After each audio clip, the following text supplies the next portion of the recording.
There's also 2 unassigned people and, oh, they're gone. Okay, I'm gonna share my screen, we can start.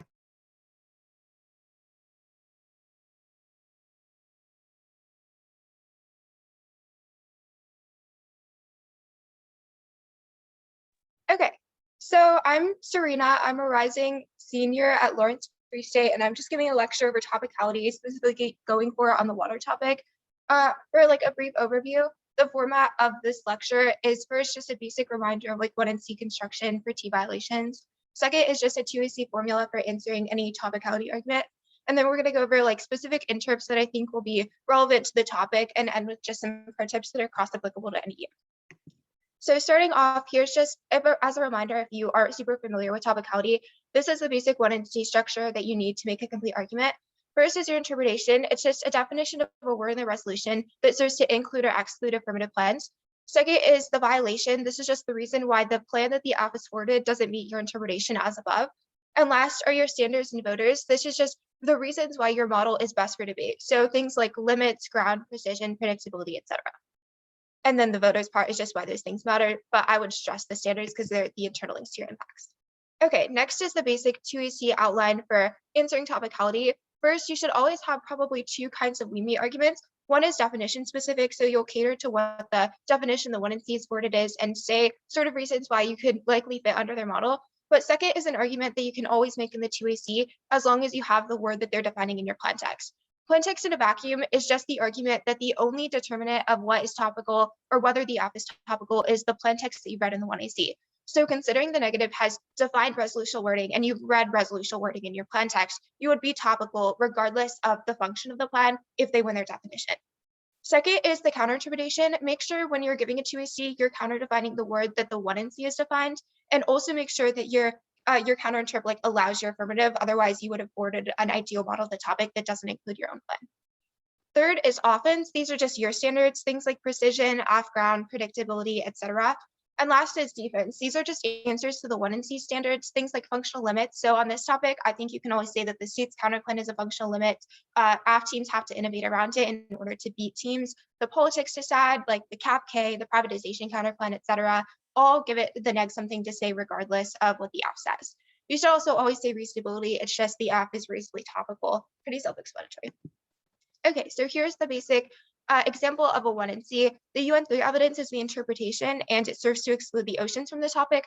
The violation is written in the context of the MP's app, but it just says that the plan targets ocean water and that's not topical as per the evidence you forwarded.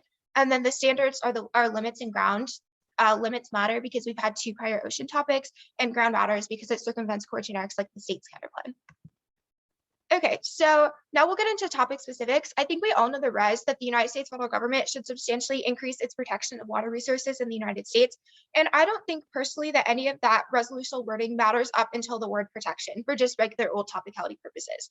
How we define the word is probably the most important for providing our topic guardrails and also specifically making the lives of 2Ns a lot easier on this topic. You should keep in mind that any of these definitions can be read as 1NC interpretations or 2AC interpretations, but you should just make sure that if you're reading them on the app, you meet your own interpretation as of the topic, like we talked about on the counter interpretation in the 2AC outline thing. Wait, yeah, okay. So the first definition that I think will be popular on the topic is the circumvention. It just says that topical apps have to shield water from, or protect water from harm. So basically the only apps that are topical under this interpretation are pollution affirmatives. I think that there's a pretty good precision case for this evidence because it cites a court of appeals decision and it also has intent to exclude management and conservation while distinguishing those 2 words from the word protection. But there are several glaring issues. Foremost, that the evidence defines protect, which you probably remember is not the word in the resolution, it's protection. So another issue with this is off-ground. I think pollution apps would probably lack real answers to the state's counterplan, and I'm also unsure of how many of them exist as of camp, but I guess we'll see after the season openers if people find this direction in the topic Bible. The next definition is the Solanus evidence. It says that protection has to be regulation by the government. So I don't mean to indoctrinate y'all with this T-regulation stuff, but I'm a 2N and I think that this is an ideal vision of the topic for negative prep. However, it might not be the most precise and well-defined vision of the topic. I think that this argument is definitely winnable. I've won a debate on it. I've only gone for once. It should not be anyone's A strat though. So there's a very strong limits case for this evidence. If protection means exclusively regulation, it would limit the topic by a ton and it would provide us with a single unifying mechanism for ask. Under that version of the topic, you would be guaranteed a couple generics every debate, things like the business confidence disad or other econ related disads, the agency trade-off disad, because agencies would be the ones to enforce the apps regulations, incentives counter plans, which basically just offer companies or people money in order to comply with the thing that the app would regulate, rather than creating a distinct regulation, as well as the privatization counter plan. Okay, I'm reading the chat. Rude, June. Okay. On face, I think that sounds really amazing, but it also still gives the two ways answers to the state's counterplan, which takes away their sort of best argument on T about off ground, which is like we need whatever we can get to beat the state's counterplan. However, I do think that the evidence is like pretty imprecise. If you're answering this argument on the app, I would recommend going all in on a precision push because like gut check, this evidence probably doesn't have intent to exclude nor define. It's not exclusively about domestic law, but rather an international consensus on the history of water resource protection. So all in all, I think you can win this argument with time investment and new 2NC cards, but it's not the most like well-defined mission of the topic. Okay, the next piece of evidence is the moon evidence. It just says that apps have to like protect federal jurisdiction. I think that this card will be commonly read as a counter-interpretation to ACs. It says like they have to recognize a public trust over water resources, so it means they have to maintain federal protection. They can't transfer ownership. It'll give the privatization counterclaim competition as far as I know. So I think that that's a pretty good functional limit you can say because it forces apps to innovate around it. This is pretty basic. There's a good precision predictability case for this evidence because it's in the context of water and it's domestic court case. I don't think it'll be read on the neg unless it's read in conjunction with the Bosch evidence, which we'll talk about in the next slide. But I think it is worth noting that this will appear in framework or TOSFG shells throughout the year because it says water protection has to be done by the federal government in the context of the resolution. Okay, so the next piece of evidence is the Bosch evidence. This evidence doesn't define protection. It's just read in conjunction with protection definition, which is the Mune evidence. It defines its, and it says its in the resolution mandates that the plan has to increase federal authority over water. I think that there's a pretty good case for this. It limits out devolution apps that would basically give power over water protection to the states, natives, private companies, you name it. I think that this is very winnable in my mind because there's a good limits case for it. There's also a pretty good ground case for it. So like in a world where devolving authority over water protections is topical, then apps could become like the Lopez counterplan. If you're unfamiliar with that, it is a counterplan that has the federal government devolve authority to the app plan area to the states. And then it has like an internal net benefit or has like a politics net benefit. And that would be pretty bad for net ground because it takes away like two of the core generics on the topic. I'm not really sure how the app wins this debate unless they go for like the state's counterclaim is unbeatable. We need to have everything we can get in order to beat it, like whatever. But there's not really a good differential between like how precise the evidence is. So I wouldn't recommend reading a devolution app. Lastly, in the protection definitions is the Matnich evidence. People think that this is a joke. They're probably right. I think it's winnable in select circumstances, namely if the 2HC doesn't call out the quality of this evidence. The Matnich evidence is talking about international law and it's in the context of whaling regulations. So I don't think it really applies to the domestic water topic. I also think it probably overlimits. There's not a lot of apps that just stop using water altogether. From the camp apps that have been like put out so far, I think that MPAs would be topical, deconstructing dams from Mitch would be topical, and so would the Line 5 camp that one of the Mitch labs put out. I'll admit Jonathan. That one of the Mitch labs put out, but that's about it. So I mean, it's winnable. I wouldn't recommend it being your H either. Okay. So next, topic-specific stuff is the definitions of water resources and in the US. These words in the resolution mostly, as of now, serve to limit out like oceans apps. So in my opinion, I think this is one of the most winnable interps on this topic. There'll be a massive controversy over this year because the oceans do have really good answers to the state's counterplan. States technically don't have jurisdiction over 3 miles off their coast. So I think that if we deem these topical, a lot of teams would like run to them. I think it'll be the water topics version of TNACH last year. And there are two mechanisms to exclude the oceans, like I talked about above, either by the words water resources or in the US. You can read both at once, but I would recommend like buckling down and researching at least one in depth so you can understand the intricacies and get good at going for it. The case for topic of the oceans is pretty straightforward. Our evidence that disqualifies them is somewhat predictable. It cites the UN and international law, and it would give us the state's counterplan, as well as the facts that we just had 2 prior ocean topics, so it's going to maintain limits on the activity. But I think that the AF case is twofold. One is AF ground. Tell us, will we beat the state's counterplan? You can tell that this is like a common trend throughout 2AC's answers to topicality. But second is precision. Their evidence is about domestic law, so it's most predictable. Our evidence is about international law. I think it's eerily similar to the Teen Act debate last year. We all know how that unfolded. Pretty neg biased win rate. Okay, so lastly, our pro tips for going for topicality. First is that you should, this is like, if you take anything away, I think this is what you should take away, is that you should always do impacts calc. You should think of these debates as a basic dis-add counterplan debate. Your counterinterpretation is the counterplan and your standards are the dis-adds. So you should compare visions of debate and explain how your offense turns theirs. An example that you'll encounter a lot this year is the predictability versus limits debate. I would recommend writing some blocks and doing some drills on this before the season. If you're negative, I think there's a few obvious reasons why predictability and limits interact. I've just like copy pasted my block into the speaker notes, so we can go over that. One is you can say that evidence quality isn't key to predictability, but rather judge norms are. So if you think that voting on T to avert a limits disaster is like sufficient, it can set a topic precedent. Second is wins and losses. You can say that teams witness them and that demonstrates what AFs are predictable, so your interpretation solves predictability. And third, you can win that if your interpretation is most desirable, i.e. it's best for limits or ground, then it is predictable because it's like best for debates.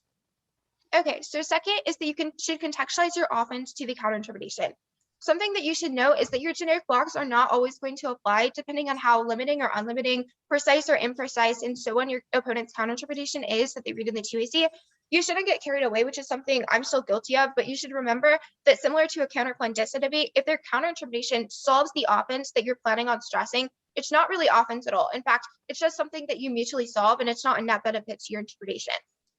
Here's an example. Let's say that the neg is really banking on the limits debate.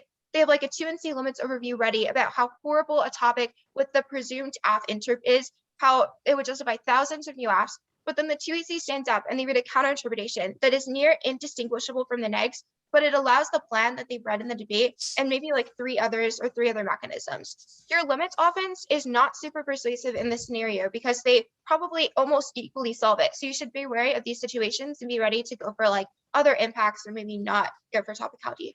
I think lastly, you should always read evidence, especially on this topic, but just like generally in T debates. There are so many good T cards on this topic and you can construct a really robust vision of the topic that answers like a lot of offense just with research and some block time investment and reading new cards. So reading EV is good for a couple reasons. The one air can drop stuff, which sometimes works out in your favor. And it also makes interps that are sort of smoke and mirrors more viable, like T regulation or T matnich. So I would do that. I don't think I said this at the beginning. I think that the reason why you should like internalize this stuff is that there's a lot of ground on the topic or on this topic for a good topicality debates because there's just like a lot of literature that has like some like credibility to finding words in the resolution. And also it'll be a good weapon against new AFs. A couple caveats for going for T. One is that like in front of judges, you don't have a ton of topic knowledge, maybe like college debaters that didn't work at a camp. It's kind of a harder sell because they don't know what they're like. A lot of times they don't know all the moving parts in debates. But if you're it's a decisive crush, I think that you're okay. And second, like if you debate on a more traditional circuit, like if I were debating in rural Kansas, I think that I would probably not go for T very often just because like maybe judges would think it was whining, but you probably know best if you are debating on those circuits. Okay, that's all I have. I don't know how to stop sharing my screen. Okay, does anyone have questions?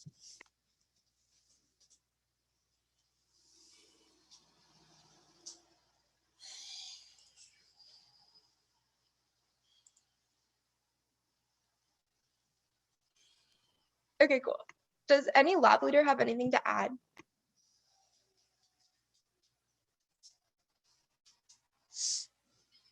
Jin's a T-hack. I actually had a question. Are there cases in like some places in like rural Kansas or like layer circuits where you should go for the topicality? I mean, I went for topicality quite a bit my novice year, but you just have to explain it in simpler terms. You can say like, judge, this is like a basketball game. If the ball goes out of court, then you don't have jurisdiction. Like you can't give them the point. It's the same. If they've gone out of jurisdiction and they're not topical, then you don't have jurisdiction to vote for them. That didn't really make sense, but I think that it's winnable in front of like all forms of judges. So, like, how much of the 2 and R do you have blocked out for if you're going for T? I mean, I have like an overview, like for topicality, basically just like a little impact overview, and then I have the internal links to your impact sometimes. I usually don't have like a lot of T blocks because it's pretty round dependent, like it depends on the counter interpretation they read and stuff. But I think it's okay to have like a little bit of an overview blocked out. And then just like your 2 and C blocks, just have those like committed to memory so that you can extend them on the fly, like answering one of your arguments in the 2 and R. And in my 2 and C blocks, what should I put in it? Just like, I guess like where to start. Do we just like go down the voters and we explain like generically why education outweighs, or? Yeah, so I can like screen share my blocks last year if I can find them, and then we can like go through that. But I don't know what I called them. Topicality TOC, like John would know, but our Dropbox is best. Okay, I'll just screen share. I found it. Yeah, true. Why can't you just send the ones from this year? I have competitors watching. All of you are competitors. Okay, so Dude, get out the call. I'm not a competitor. We plan to just go to local tournaments. okay, I don't know how to.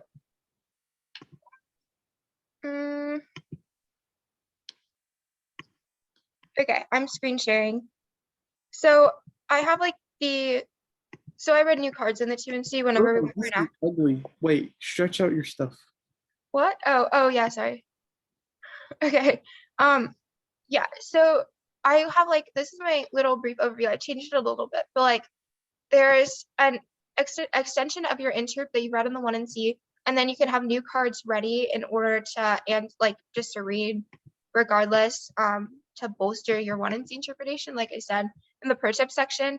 And then you can have answers written out to the specific WeMeet arguments you think people would read. The wall evidence was really popular last year, so I have like a little block to answer that. And then the plain text in a vacuum argument, you should probably always have a block to answer. And like if you, this is like the basic thing, I can answer questions about answering plain text in a vacuum as well. And then I have like a little bit of an impact overview. So after I answer their counter interpretation, I give reasons why their counter interpretation cannot solve our offense. So the first sort of standard is ground. The second standard is predictable limits. And you probably don't have to read this sentence, but this is just an evidence that sort of impacts it out.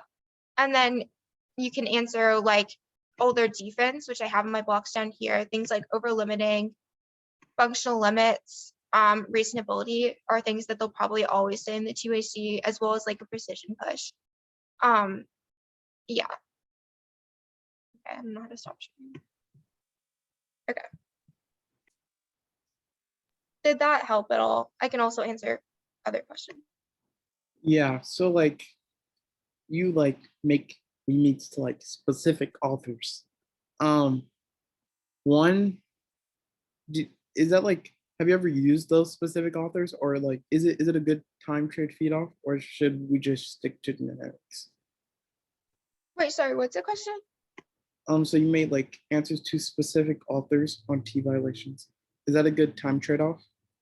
I think if there's like a card that everyone is reading, like last year on TNX, everyone read the wall evidence in the 2EC and everyone read the rate evidence. So if there's like a universally read card, you should write an indicate to it because it saves time in round. I also have done that like to the, I forget what the evidence is called, like the T Oceans card that everyone reads. And so I think it does have a good time trade off. It also just like doesn't take long, and then you can repurpose it every time you go for T.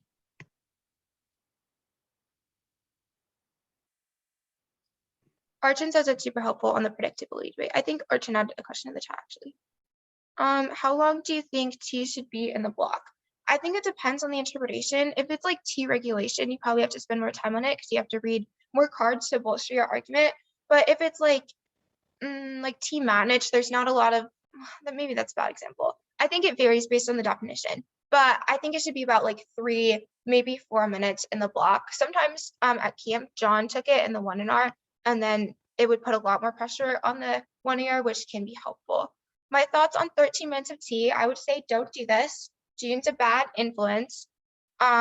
Maybe like tea and act last year, if you spent like 8 minutes on that, maybe it's acceptable, but I don't think there's any scenario where you need to spend 13 minutes on tea, because a lot of the time the 1 year is just going to cross apply arguments that they made to both flows, and you don't get a very good time trade-off.